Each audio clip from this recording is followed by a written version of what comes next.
मैं S Mani from S reason classes Jahanabad से आप सभी को अपने YouTube channel S reason classes पे स्वागत करता हूँ।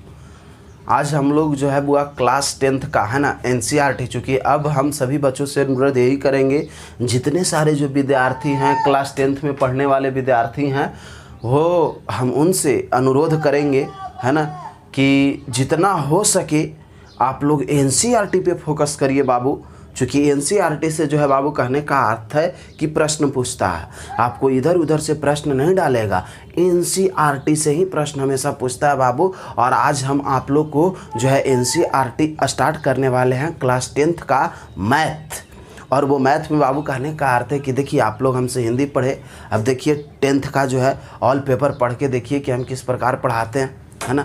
और हम आप सबसे अनुरोध करते हैं बाबू लोग कि जितना हो सके जितना हो सके आप लोग क्लास 10th में या कोई भी क्लास का स्टूडेंट हो हमेशा एनसीईआरटी पे फोकस करिए।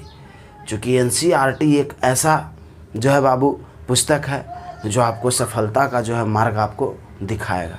तो आइए हम लोग क्लास 10th का शुरू कर रहे हैं एनसीईआरटी। कोची बाबू मैथ शुरू कर रहे हैं, क्या बाबू मैथ। और मैथ में बाबू कहने का अर्थ है कि हम आप लोग को त्रिकोणमिति एक सेक्शन होती है उसको आज हम पढ़ाने वाले हैं। त्रिकोणमिति कोची बाबू, त्रिकोणमिति है ना। त्रिकोणमिति हम बताने वाले हैं। त्रिकोणमिति क्या है, त्रिकोणमिति किसे कहते हैं है ना। तो देखिए सबसे पहला चीज़ यहीं से हम लोग को नज़र आ रहा है छोटे, त्रि मीन्स क्या होता है तीन, और कोण मीन्स क्या होता है कोण, अमिति मीन्स क्या होता है मापन है ना। कोची बाबू मापन, बात समझिएगा। त्रिकोणमिति का अर्थ क्या हो गया, तीन कोण का मापन, तीन कोण का मापन। अगर कोई आपसे पूछेगा कि त्रिकोणमिति किसे कहते हैं तो आप कहिएगा उसको कि तीन कोण का मापन उसे त्रिकोणमिति कहते हैं। नहीं चला, ऐसे नहीं बोलना है, सुटेबल ढंग से बोलना है। क्या बोलना है, त्रिकोणमिति ज्यामिति का वह भाग है ना। त्रिकोणमिति ज्यामिति का वह भाग है, ज्यामिति का वह भाग है, त्रिकोणमिति ज्यामिति का वह भाग है जिसमें हम लोग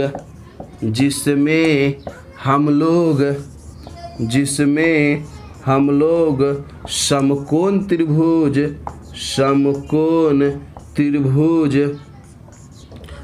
त्रिभुज तथा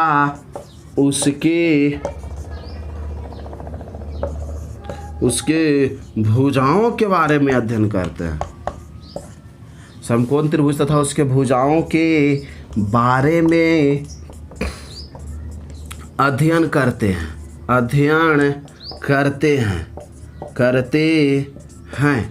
उसे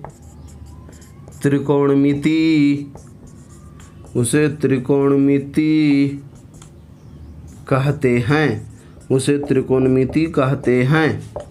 उसे क्या कहते हैं, त्रिकोणमिति कहते हैं। तो आप लोग कलम कॉपी निकाल कर के जो है बाबू इसको अब लिखना शुरू करिए है ना कि त्रिकोणमिति जो है बाबू तीन कोण के मापन से बना है। तीन कोण के कौची से बना है, मापन से बना है। त्रिकोणमिति का अर्थ होता है तीन भुजाओं का मापना, तीन कोण को मापना, उसी को हम क्या कहते हैं, त्रिकोणमिति कहते हैं। अगर आपको सुटेबल ढंग से लिखना है बाबू तो आप लिखिएगा छोटे बाबू रे चला, त्रिकोणमिति ज्यामिति का वह भाग है, त्रिकोणमिति ज्यामिति का वह भाग है जिसमें हम लोग समकोण त्रिभुज तथा उसके भुजाओं के बारे में अध्ययन करते हैं। उसे क्या कहते हैं, त्रिकोणमिति कहते हैं। या तो अभी आप ऐसे भी कह सकते हैं समकोण त्रिभुज के कर्ण तथा उसके भुजाओं के बारे में है ना, कर्ण तथा उसके भुजाओं के बारे में ये भी आप लिख सकते हैं, कोई दिक्कत नहीं है। अब इसमें आइए हम लोग अब आगे देखते हैं बाबू कि इतना तो हम लोग जान गए कि इसमें जो है उस समकोण त्रिभुज के कर्ण तथा उसके भुजा के बारे में अध्ययन करेंगे। तो अब आइए थोड़ा सा हम जो है बाबू पॉइंट बता देना चाहते हैं, स्टार मार के लिखना है आप लोग को है ना। हम अभी आपको समझावेंगे है ना, उसके बाद आप लोग को जो है लिखना है। देखिए सबसे बड़ी बात यह है बाबू, कहने का अर्थ है कि हम लोग समकोण त्रिभुज, तो आइए समकोण त्रिभुज पारते हैं। चलिए है ना, पार दिए। नाम दर्शा दीजिए ए बी सी। छोटे इस समकोण त्रिभुज जो हम लोग पा रहे है ना, तो देखिए त्रिकोणमिति में सबसे मुख्य भूमिका है कर्ण, लंब, आधार का। बात समझ रहे हैं, यानी ये तीन चीज का प्रमुख भूमिका है, लंब, कर्ण और आधार का। तो हम लोग पार लिए। तो अब यहाँ देखना है बाबू कि इसमें जो है बाबू कहने का अर्थ है कि 90 डिग्री, यानी कहने का अर्थ है कि 90 डिग्री किसको कहेंगे, ए को कहेंगे, सी को कहेंगे, बी को कहेंगे। अच्छा अब बताइए, तो इसमें आपको भुजा नजर आ रहा है कि कोण नजर आ रहा है?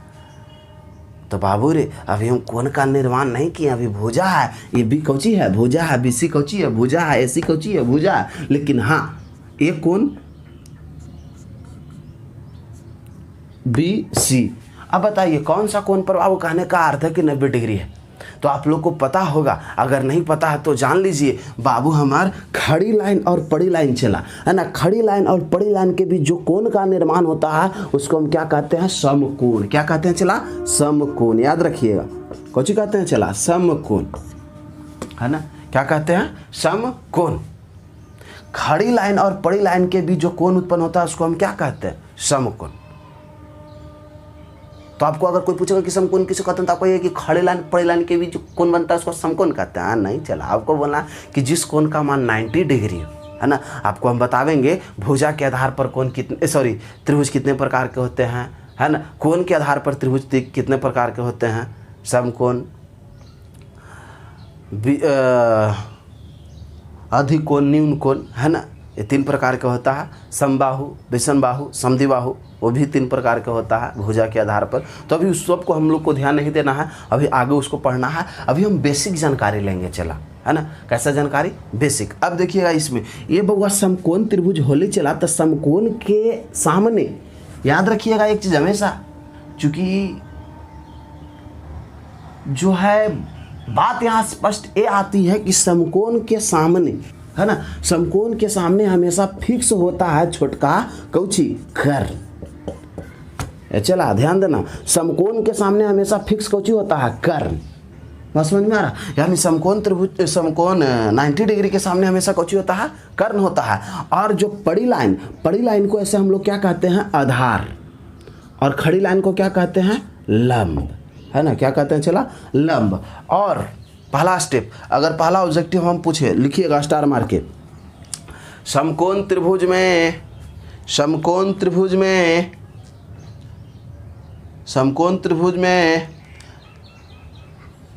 90 डिग्री के सामने, 90 डिग्री के सामने हमेशा कर्ण फिक्स होता है, कर्ण फिक्स होता है, कर्ण फिक्स होता है। अब आगे लिखिएगा चला इसमें, है ना। अब इसमें लिखिएगा समकोण त्रिभुज में सबसे बड़ी भुजा को, समकोण त्रिभुज में सबसे बड़ी भुजा को क्या कहते हैं चला, कर्ण कहते हैं। क्या कहते हैं, कर्ण कहते हैं। दूसरा स्टार हो गया, समकोण त्रिभुज में सबसे बड़ी भुजा को कर्ण कहते हैं। यहाँ तक कंप्लीट है। अब आगे आइए, देखो चला आगे, समकोण त्रिभुज में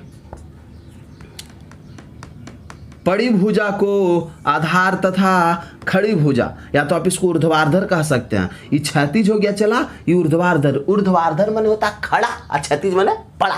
बस समझ में लो, क्षैतिज माने पड़ा और ऊर्ध्वाधर माने खड़ा। यानी ऊर्ध्वाधर भुजा को क्या कहते हैं, लंब, तथा क्षैतिज को क्या कहते हैं, आधार।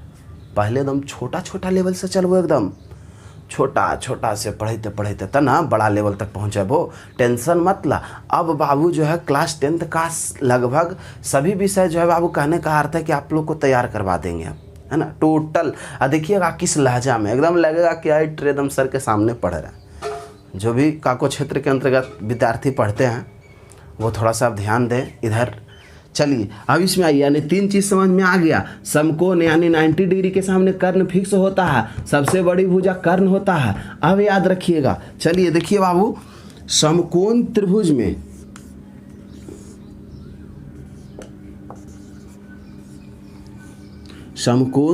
में ये जो 90 डिग्री होता है बाबू, यहाँ पे ठिट्टा नहीं माना जाता। कोई ठिट्टा यहाँ पे आप नहीं मान सकते। आप ऐसे कहिएगा, अगर हम दे देंगे ना कि बाबू रे बी समकोण है, है ना, बी समकोण है, बी बराबर 30 डिग्री, तो क्वेश्चन में कुछ हो जाएगा गलती, बस समझ रहे हैं। यानी इस पे कभी थीटा नहीं माना जाता है, क्योंकि थीटा के सामने कुछ होता है, हमेशा लंब होता है, ये फिक्स होता है। लिख लीजिएगा स्टार मार के, थीटा के सामने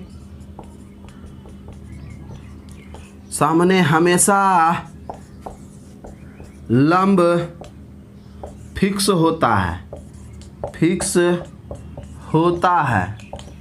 थीटा के सामने हमेशा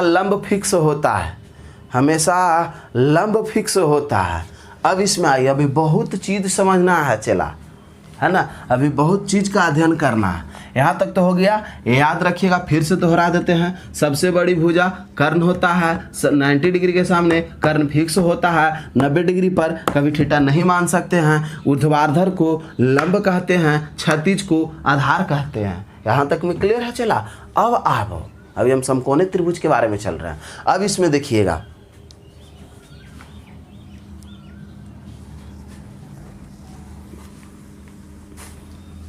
चला बात समझिएगा।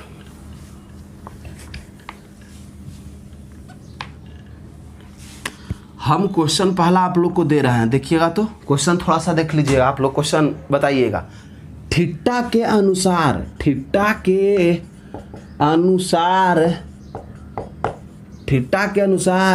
लंब और आधार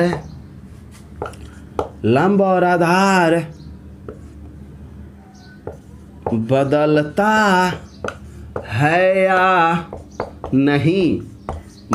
है या नहीं, क्वेश्चन आप लोग कमेंट में उत्तर जरूर देना चला, ऐसे हम समझा देते हैं बदलेगा कि नहीं। चलिए आप लोग कमेंट में हाँ या ना कहिएगा, है ना। देखिए थीटा के अनुसार लंब और आधार बदलता है या नहीं, तो बाबू रे थीटा के अनुसार जो है चला लंब और आधार बदलेगा। अगर हम कह दिए ऊर्ध्वाधर लाइन को लंब और क्षैतिज को आधार, तो ये कोई ज़रूरी नहीं है कि सब घड़ी फिक्स है। इसको हम फिक्स नहीं कहे हैं, याद रखना चला, इसको हम फिक्स नहीं बताए हैं। अब देखना, अब हम यहाँ 2 गो त्रिभुज ले रहे हैं, बात समझिएगा, है ना। 2 गो क्या ले रहे हैं, त्रिभुज। अब जो 2 गो त्रिभुज ले थी चला, एकरा में देखूँ, अगर हम यहाँ ए पर थीटा मान ली चला, सॉरी 1 मिनट,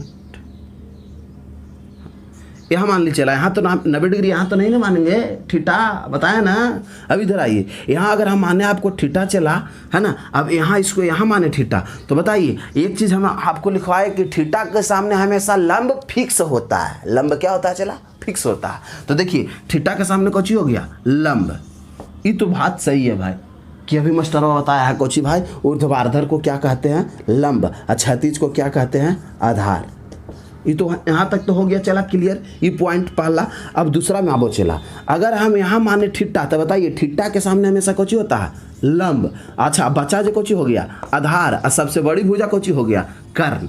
सबसे बड़ी कोची हो गया, कर्ण। तो अहीं चला देखूँ तो थीटा के अनुसार लंब और आधार बदलने कि ना बदलने, लेकिन कर्ण हमेशा कोची रहले, फिक्स। कर्ण क्या रहा, फिक्स। तो यहाँ आपको अगर क्वेश्चन अगला देंगे कि थीटा के अनुसार क्या कर्ण बदलेगा, तो नहीं बदलेगा, लेकिन लंब आधार बदलेगा तो बदलेगा। प्रूफ देख लो चला, थीटा के सामने कोची हो गया, लंब, भाई कोची हो गया, आधार। अब बताइए यहाँ थीटा माने तो ये लंब आधार तो ठीक है ठाक रहा, लेकिन अगर हम यहाँ थीटा माने तो बताइए परिवर्तन हो गया।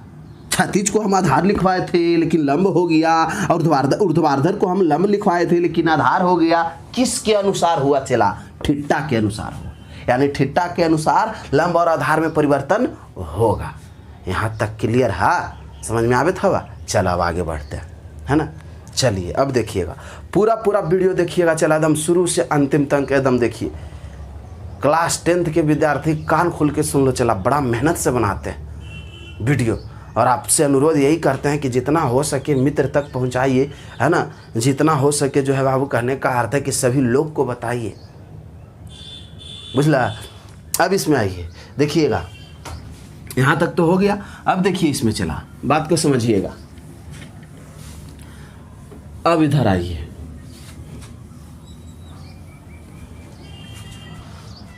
अब हम लोग जो है आगे अब हम पढ़ेंगे, देखिएगा बात को समझिए। जैसे अभी हम 3 चीज़ के चर्चा किए हैं चला, कर्ण के किए हैं, लंब को किए हैं, आधार को किए हैं। तो कर्ण को चला एच से सूचित करेंगे, या, हिपोटेनियस कहते हैं इसको इंग्लिश में, या के से सूचित करेंगे।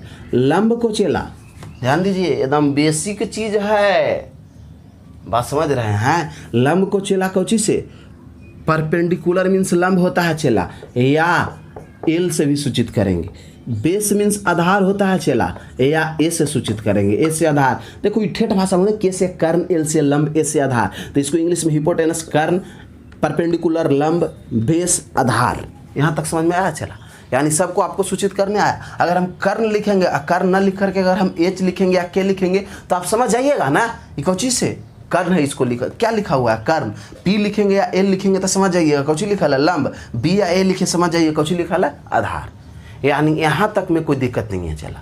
अब इसमें हम लोग देखिए थोड़ा सा अब बड़का हो भी ना सरेक, तब भुजा के आधार पर और कोण के आधार पर हम लोग पढ़ रहे, समझ गए ना। ऐसे 10वीं में है पढ़ेला, लेकिन ओकरा उपयोग